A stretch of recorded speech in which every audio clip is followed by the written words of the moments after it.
आता पहिल्यांदाच केसांच्या फ्लिक्स पाडलेल्या आहेत, त्यामुळे समजत नाही याचं करायचं काय.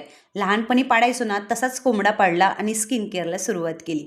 आता माझ्या स्किन केअरमध्ये मी 2 प्रोडक्ट ॲड केलेले आहेत, ते म्हणजे पिलग्रिमचं मॉइश्चरायझर आणि त्याचबरोबर पिलग्रिमचं सिरम. हे दोन्हीही प्रोडक्ट इतके छान आहेत ना की जे आपल्या स्किनला एकदम छानपणे हायड्रेट ठेवतात आणि मस्त असा ग्लो देखील देतात.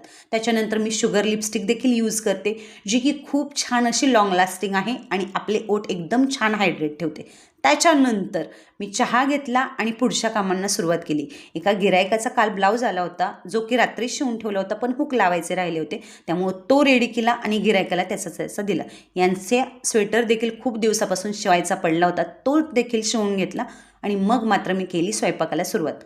सुरुवातीला तर फक्त वरण भात करायचं ठरलं होतं, मग मात्र चेंजेस झाले आणि भाकरी केल्या, छान अशी चमचमीत वांग्याची भाजी केली, वरण भात केलं आणि सगळा काही स्वयंपाक तयार झाला. सगळ्यांनी जेवण केलं आणि असा आजचा